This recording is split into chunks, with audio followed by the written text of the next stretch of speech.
بسم اللہ الرحمن الرحیم۔ یہ ویڈیو کا مقصد جو ہے وہ کچھ سوال ہیں میرے، جو کہ قوم کے بھی سوال ہیں۔ اس حوالے سے ان سوالوں کے اندر کئی اور سوال چھپے ہوئے ہیں اور ہمیں ان سوالوں کے جواب چاہیے۔ کچھ کے سوالوں کے جواب ہم یہاں پہ دینے کی کوشش کرتے ہیں۔ 75 سال سے جو اس ملک کے ساتھ ہو رہا ہے، اور یہ کہا جاتا ہے کہ جی کوئی ریڈ لائنز عبور نہ کی جائیں۔ کچھ صحافی یہ بھی کہتے ہیں کہ ریڈ لائن عبور ہو گئی ہے۔ یہ کون سی ریڈ لائن ہے؟ مجھے تو کسی ریڈ لائن کا پتہ نہیں ہے۔ یہ چونکہ ہمارے ملک کے جو فوجی جرنیل ہیں، انہوں نے کچھ اس طرح سے معاملات کو چلایا ہے اور اپنا امیج کچھ اس طرح بنانے کی کوشش کی ہے کہ اگر کوئی ان کے سے کوئی سوال کرے تو وہ کہتے ہیں کہ جی ریڈ لائن عبور ہو گئی ہے۔ دیر از نو ریڈ لائن، دیر از نو ریڈ لائن۔ قومی سلامتی کے لیے، عوام کی فلاح کے لیے یہ ملک بنایا گیا تھا، اس لیے ہر سوال کا جواب چاہیے۔ عمران خان سے کہا ایک لوگوں نے اس کو، جب اس نے کہا کہ یہ صحافیوں سے یہ شیئر کیا کہ معاملات کچھ اس طرح ہوئے، تو کچھ صحافیوں نے اس کو کہا کہ جی ریڈ لائن عبور ہو گئی ہے۔ کوئی ریڈ لائن نہیں ہے۔ ہم پاکستان کے شہری ہیں، پاکستان کے شہری سب سے پاورفل ہے اور سوال کر سکتا ہے۔ اگر حضرت عمر سے سوال کیا جا سکتا ہے تو ان جرنیلوں سے بھی کیا جا سکتا ہے۔ یہ کوئی آسمان سے اترے ہوئے نہیں ہیں، اور یہ فوج ہماری ہے، ان جرنیلوں کی نہیں ہے۔ یہ تو الٹا ان کو بھی مرواتے ہیں جو ہمارے بھائی اور بچے ہیں۔ یہ عمران خان کی فوج ہے، یہ ہماری فوج ہے۔ اس کے جوان، اس کے بچے ہمارے بچے ہیں، اس میں ہمارے بھائی ہیں۔ یہ چند ٹکے کے جرنیل جو ہیں، جو پاکستان کو 75 سال سے کھلواڑ کر رہے ہیں، یہ ان کی فوج نہیں ہے۔ خان صاحب، یہ آپ کی فوج ہے، آپ کو یہ یاد رکھنا چاہیے، اور یہ ریپرزینٹ کریں ان کو، ان میسز کو جو کہ ہماری فوج کے اندر ہیں۔ کچھ سوال جو ہیں وہ یہ ہیں کہ ہم نے پاکستان کی آزادی کیوں حاصل کی۔ میں اس انالیسس میں کچھ نوٹس کا کوئی ریفرنس بھی لوں گا، میں ہیلپ لوں گا رادر، کیونکہ ڈائگریشن نہ ہو، بہت ساری ڈائگریشن ہو جاتی ہے، ویڈیو لمبی ہو جاتی ہے۔ پاکستان کی آزادی کیوں حاصل کی گئی؟ تو بیسک مسئلہ یہ تھا کہ ہم ایک ایسی فلاحی اسلامی ریاست بنانا چاہتے تھے جہاں پہ ایک مسلمان اسلامی اصولوں کے مطابق زندگی گزار سکے، اور یہ فلاحی ریاست ہو، اور الٹیمیٹلی یہ ہمارے مسلمان جو امہ ہے اس کو کسی درجے میں ریپرزینٹ کر سکے۔ یہ اسی خیال کو آگے بڑھایا گیا تھا۔ چنانچہ اسی کی جو ہے، اسی کوشش میں یہ جو ہے وجود میں اس کو لایا گیا۔ دوسرا اس کا پرپس یہ بھی تھا کہ ڈویژن ویسے تو بڑی ہی ان نیچرل تھی، لیکن یہ آئیڈیا یہ تھا کہ یہ طاقتور اسلامی ملک پیچھے رہ جانے والے مسلمانوں کا، جو کہ انڈین سوائل پہ رہ جائیں گے، ان کے لیے بھی ایک حفاظت کا بندوبست کرے گی۔ طاقتور ملک ان کے حقوق کے پروٹیکٹ کر سکے گا۔ لیکن معاملہ الٹ ہی ہوا ہے۔ ہم اپنے عوام کو جو ہے پروٹیکٹ نہیں کر سکے، اور جھوٹے سچے نعرے لگا کر ہم کشمیر کے پچھلے 75 سال سے مختلف پریویلیجز لینے کی کوشش کر رہے ہیں۔ تو اگر ان سب پہلے سوال کا جواب پوچھا جائے تو جواب ملے گا کہ ہم بالکل فیل ہو گئے۔ دوسرا سوال کہ کیا ہم اس قابل ہوئے کہ انڈیا میں رہ جانے والے مسلمانوں کی حفاظت کر سکیں، ان کے رائٹس کے لیے کوئی آواز بلند کر سکیں ایک مضبوط طاقتور پاکستان کی صورت میں؟ تو جواب بالکل فیل ہو گیا۔ تو دیکھنا یہ ہے کہ پھر فرق کیا پیدا ہوا برطانیہ سے آزادی حاصل کرنے کا، گورے سے۔ گورا جو تھا بیسیکلی اس ملک پر حکومت کرتا تھا اپنی فوج کے ذریعے اور اپنے ایگزیکٹو آفیسرز کے ذریعے. پاکستان پر امریکہ حکومت کرتا ہے ہماری فوج کے ذریعے، اور بدقسمتی سے کہ جو گورے کا اچھا جوڈیشل سسٹم تھا اور اچھی ایگزیکٹو تھی، ہم نے وہ بھی برباد کر دی. اس کی بنیادی وجہ تھی کہ گورے کو صرف جاگیردار چاہیے تھے اپنے پولیٹیکل سسٹم کو چلانے کے لیے، اور وہ اس حد تک معاملات کو ڈیل کرتا تھا، اور وہ بھی کرپشن کے بغیر کسی حد تک وہ معاملات کو درست سمت میں چلانے کی کوشش کرتے تھے. آئیڈیل تو نہیں، لیکن بہرحال. لیکن ہوا یہ کہ ہماری جو فوج تھی، یا جو عرف عام میں ہم کہیں گے جنرل، ہمارے جو جنرل سے یہ اپنی انلیگل ایکٹس کو لیجیٹیمائز کرانے کے لیے ان کو عدلیہ کی ضرورت تھی، اور یہ اس پہ انہوں نے باقاعدہ کام کیا. اور آج جو ہے ہماری عدلیہ جس جگہ پہ کھڑی ہے، ایوری بڈی نوز کہ وہ کتنا انصاف جو ہے وہ کر رہی ہے، مہیا کر سکتی ہے. لائک وائز ان کو کرپٹ ایگزیکٹو بھی چاہیے تھی تاکہ وہ اپنے غلط فیصلوں کو ایگزیکیوٹ کروا سکیں، اور ان کو کرپٹ پالیٹیشنز بھی چاہیے تھے تاکہ وہ ان کے کان میں روڑ کر جو ہے ان سے بھی اپنی مرضی کی معاملات ان سے طے کر سکیں. تو یہ جو نیکسس تھا، یہ جو پاکستان بننے کے بعد بنا، اس نے ہمیں اس سے بھی محروم کر دیا. یعنی کہ یہ کہہ سکتے ہیں کہ یہ پیسو پروگریشن، ترقی معکوس ہم نے کی. اس میں جو ہے ایک اور بات سمجھنے کی جو ہے کہ ہم نے اس تمام جو 70 سال کا عرصہ ہے، اس میں فوج نے 35 سال تو ڈائریکٹ حکومت کی، اور باقی عرصہ انہوں نے دوسرے سیاستدانوں کے ذریعے ان کے ناک کان اور ٹانگیں مروڑ کر یہ ہم اس میں دیکھتے ہیں کہ ان 75 سالوں میں فوج نے ہمیں کیا دیا. میں سمجھتا ہوں کہ ہم کشمیر کے محاذ پر مکمل ناکام رہے. یہ میں اس لیے کہہ رہا ہوں نمبر 1 کیونکہ یہ اس کو وہ کرنٹ ایشو کے طور پہ لیتے ہیں as a dispute with neighbouring India. Anyways ہم نے بڑی بغیرتی کے ساتھ دوسری جو ہمیں فوج نے تحفہ دیا، ہم نے بڑی بغیرتی کے ساتھ آدھا پاکستان گوا دیا 71 میں. نمبر 3 ہماری پاک فوج نے، جب ہمارے جنرلز نے،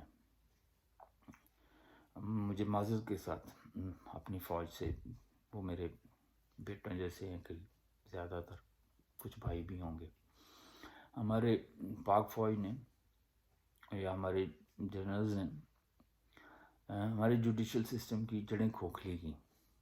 یہ کام ایوب خان سے شروع ہوا اور اس کو کلائمیکس ضیاء-ال-حق کے زمانہ میں ہوا، اور اس کو پرپیچویٹ کیا گیا مشرف کے زمانے میں، اور اس میں اس چیز کا خیال رکھا گیا کہ پی سی او کے تحت ایسے اشخاص کا تقرر کیا جا سکے کہ جن سے جب چاہیں جو چاہیں وہ کام ہم لے سکیں. اور اس میں اس تمام عرصہ میں وہی اشخاص ہماری اعلیٰ عدلیہ کا حصہ بنے جو کہ میرٹ پر پورا نہیں اترتے تھے. بہت سارے فیصلے اس دوران میں ہوئے، ان کی نظیریں ہم نکال سکتے ہیں اور اس کو جو ہے سبسٹانشیٹ کر سکتے ہیں. ٹائم نہیں ہے. اس کے علاوہ نمبر 4 ہماری فوج نے، ہمارے جنرلز نے 1977 ٹو 1985 بغیر کسی آئین کے حکومت کی، اور کئی اور مواقع پہ 75 کے جو 75 سال کا جو عرصہ ہے، بڑی بے دردی کے ساتھ آئین پاکستان کی درگت بنائی ہے۔ وہ اس کی مثال تو بہت ساری ہیں، جو ہے اپنا 99 کا کو جو ہے وہ بھی مثال ہے، حکومتوں کا توڑنا بنانا، اور یہ تمام اللیگل ایکٹیویٹیز جو کی گئی ہمارے جنرلز کے ذریعے 2007 میں بھی جو ہے پھر وہ عمل دہرایا گیا۔ بے تحاشا مواقع پہ یہ سب کچھ ہوا ہے، کان مروڑ کے ان کو لیجیٹیمائز بھی چیزوں کو کروایا گیا۔ تو یہ ایک اور جو ہے یہ کارنامہ جو ہے ہماری فوج کے جنرلز کے حصے میں آتا ہے۔ اس کے علاوہ دیکھا جائے تو ہم نے سیاچین کو لوز کیا، ہم نے کارگل ڈیبیکل کیا، اور اس میں ہماری ہزیمت اور رسوائی ہوئی، کا سامنا کرنا پڑا، اور بدقسمتی سے اس میں ہمارے بچوں کو، ہمارے بھائیوں کو بے دردی سے مروا دیا گیا۔ by alienating themselves from those soldiers who were fighting inside India۔ اس پہ بہت سارا جو لکھا گیا ہے، آپ اگر پڑھیں تو آپ کو سمجھ آ جائے گی کہ کتنا بے رحمی سے یہ عمل ہمارے جنرلز نے کیا۔ یہ تو حال ہے ان کا اپنی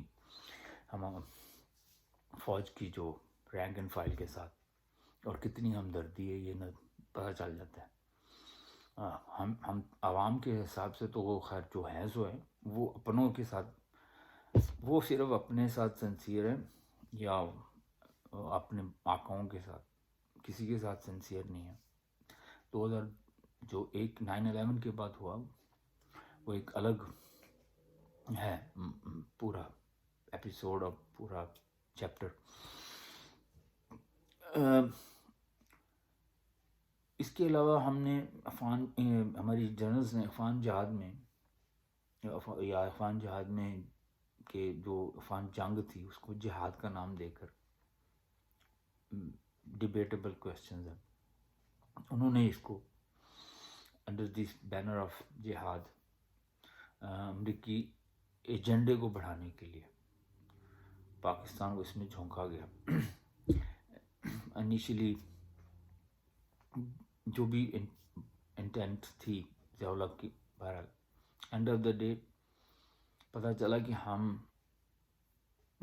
کام کا انجام صرف وہ انہی کے مفاد کو بڑھانے کے لیے ہوا۔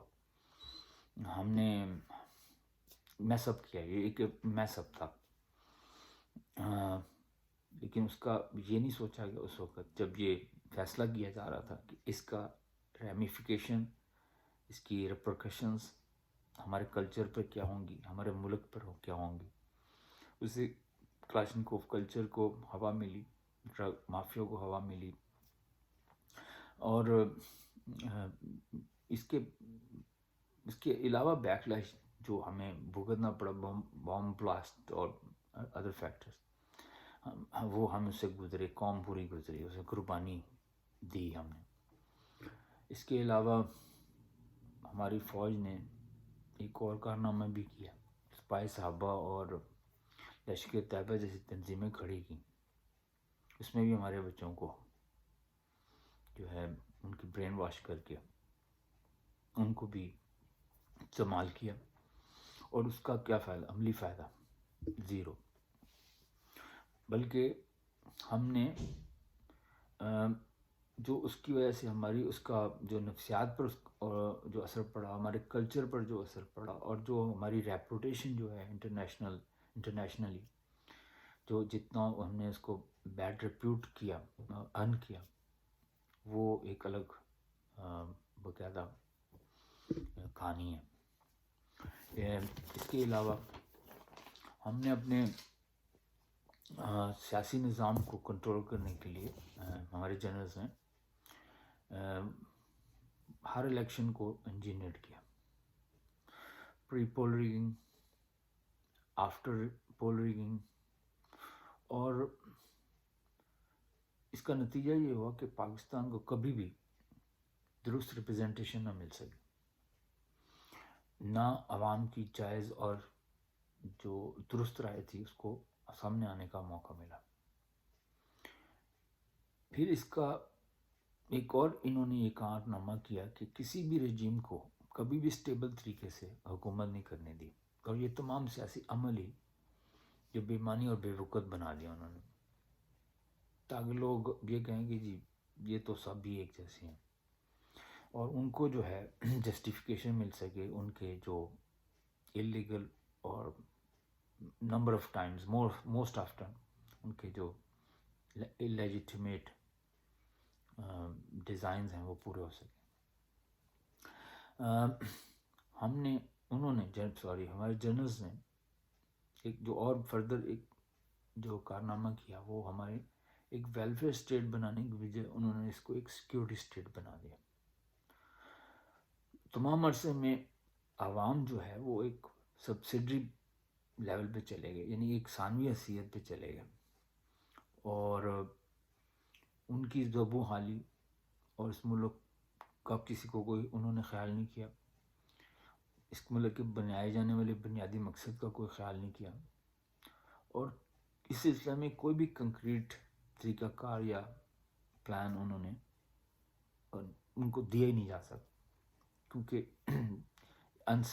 یہ جو انسٹیبلٹی تھی یہ برقرار رہی، اور یہی امریکنز چاہتے تھے، اور اسی کو یہی ان کا پرپس تھا، اور ہمارے جرنلز جو ہیں اس کو سرو کر رہے تھے اور کر رہے ہیں۔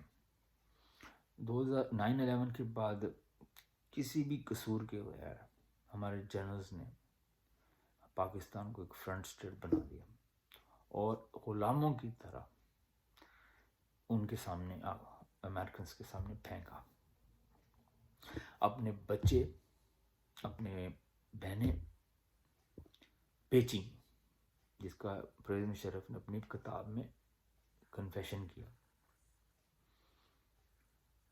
بہت سارے کرائمز ہیں یہ ان کے حصے میں آئے، یہ ان جرنلز کے حصے میں آئے۔ اس کا ایک اور فیکٹر ہوا، انہوں نے اپنے فوجیوں کو بھی خیال نہیں کیا، اپنے جو رینک اینڈ فائل کے جو کہ ہمارے بچے ہمارے بھائی، انہوں نے ان کی وجہ سے ہم نے اتنی جانوں کی قربانی دی، لیکن یہ کسی جنرل نے نہیں سوچا۔ ہم نے ان کو اڈے دیے، ہم نے بندے مروائے اور خود بھی مارے، لیکن ہم نے اس ملک کو ایک بلا کسی قصور کے جو ہے نا سزا دلوا دی، اور یہ سزا دلوانے میں ہمارے جنرلز جو تھے پرویز مشرف صاحب اور other generals they are all together, یہ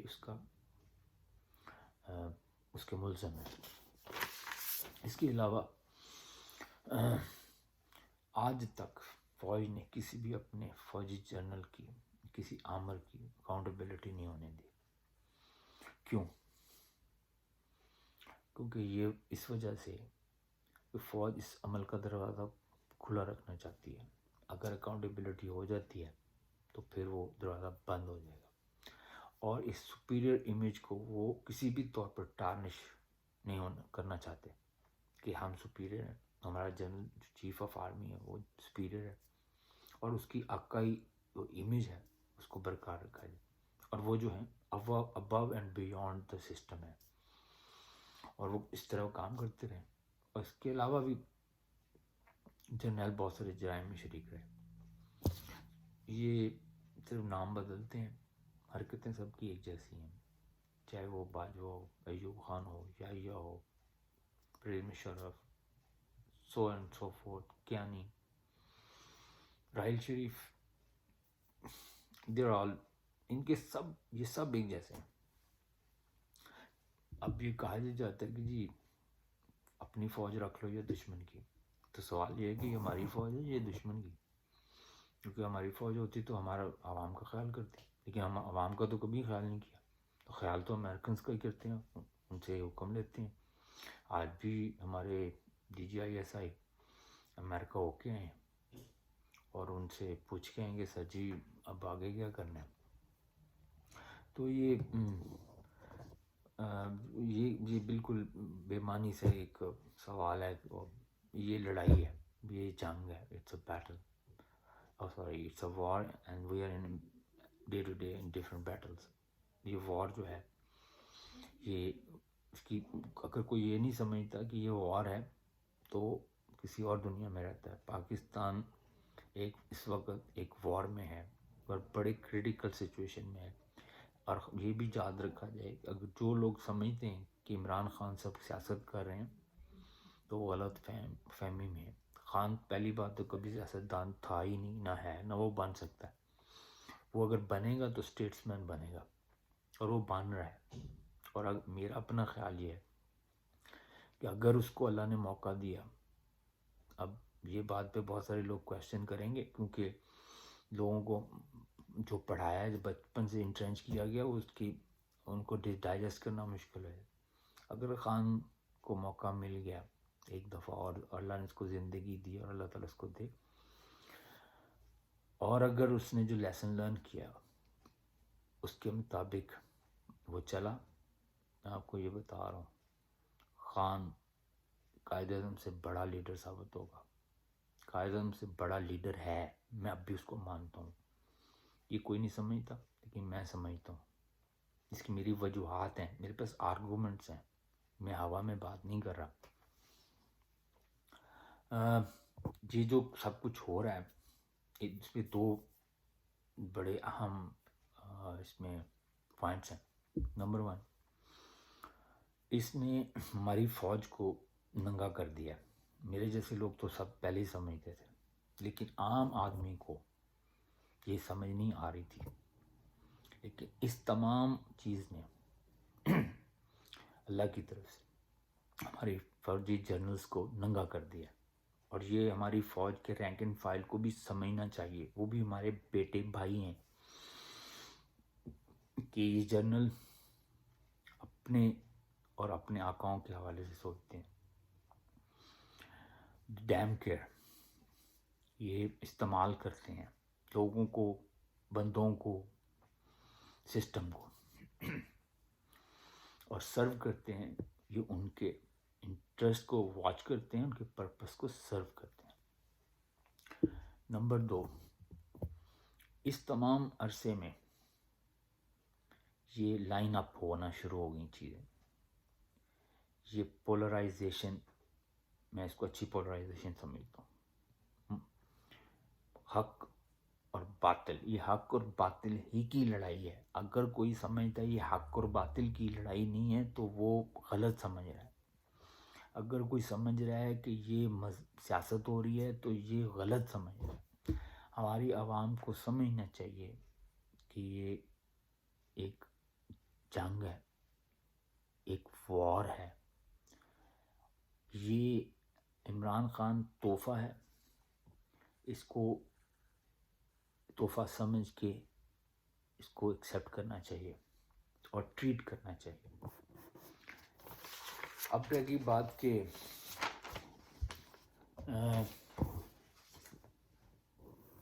کیا کرنا چاہیے، میں نے جو عرض کیا کہ یہ ایک وار ہے، ایک لمبی جنگ ہے، آزادی کی جنگ ہے، مگر حقیقی آزادی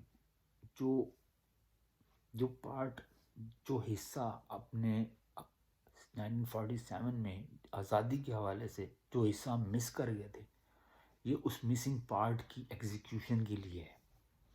ایک صبر عزمہ اور طویل لڑائی ہے تاکہ ایک سٹیبل اور مضبوط نظام جو ملک کی حقیقی اساس کے مطابق اور اصولوں کے مطابق ہو، یہ اس کی جنگ ہے۔ اور خان یہ جنگ لڑ سکتا ہے، لڑ رہا ہے، اور میں اس کی نیت پر شک نہیں کرتا۔ ہم اس کے ساتھ کھڑے ہیں دامے در میں سخنے، اور شاید یہ ہمارے پاس آخری موقع ہے، کیونکہ اللہ تعالیٰ کی سنت ہے کہ وہ عذاب سے پہلے مواقع فراہم کرتا ہے، اور لگتا ہے کہ یہ ہمارے پاس آخری موقع ہے۔ انہیں دعاؤں کے ساتھ کہ اللہ تعالیٰ پاکستان کو اس آزادی کی جنگ میں کامیابی نصیب کرے۔ اللہ تعالیٰ عمران خان کو ہمت دے، حوصلہ دے، اللہ تعالیٰ اس کی جان کی حفاظت کرے۔ پاکستان زندہ باد۔